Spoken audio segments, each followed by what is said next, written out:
What was really going on with Princess Charlotte at Trooping the Color? A body language expert read between the lines and gave us the inside scoop. On June 17th, royal fans and British citizens gathered for Trooping the Color, an annual event detailed on the royal family website as a parade celebrating the reigning monarch's birthday. This year's event marked King Charles's first as monarch following his coronation in May 2023. As with previous years, the celebration was nothing short of elaborate. However, in a twist of events, the king rode on a horse during the parade, making it, per the BBC, the first time in 30 years that a monarch opted for horse rather than a carriage. While the spotlight might have been cast on him, King Charles was joined by several prominent members of the royal family, including his wife, Queen Camilla, and the Prince and Princess of Wales, as well as Prince Edward, Duke of Edinburgh, and his wife, Sophie, Duchess of Edinburgh. In addition to the royals, the celebration also welcomed Prime Minister Rishi Sunak and Labour leader Sir Keir Starmer. Visibly missing were Prince Harry and his wife, Meghan Markle. However, amid the festivities, the royal waves, and all of the many fashion statements at this year's Trooping the Color, the Cambridge kids, particularly Princess Charlotte, seem to have enjoyed special care from their grandfather. He has his hands full ruling the UK, but King Charles is apparently never too busy to dote on his granddaughter.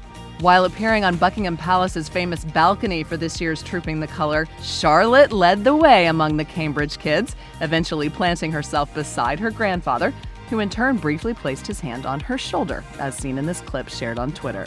This exchange is testament to the sweet bond between the king and his 8-year-old granddaughter. Body language expert and author of Awesome: 7 Keys to Unlocking the Speaker Within, Jess Ponce III, tells the list.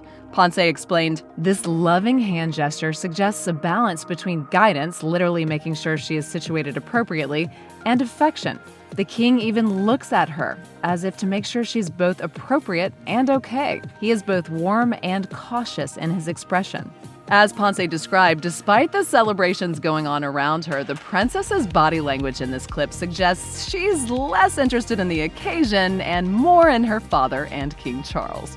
Ponce added, "She is present in their energy, seems to be a part of their personal experience, and is less involved in the formality of the situation." And while Charlotte might have caught her father's attention, Ponce noted that the Prince of Wales did his best to tend to his 2 other kids.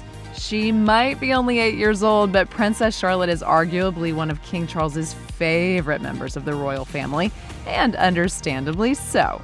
According to Express, the princess was named Charlotte, the feminine version of Charles, as a nod to her grandfather. Today, this decision barely comes as a surprise, given that the monarch has since admitted he always wanted a female grandchild. King Charles said in 2015, "I was hoping for a granddaughter, someone to look after me when I am very old." In the time that has passed since then, Charles has continued to speak fondly of the little princess, whom he once praised for her sleeping habits as a child.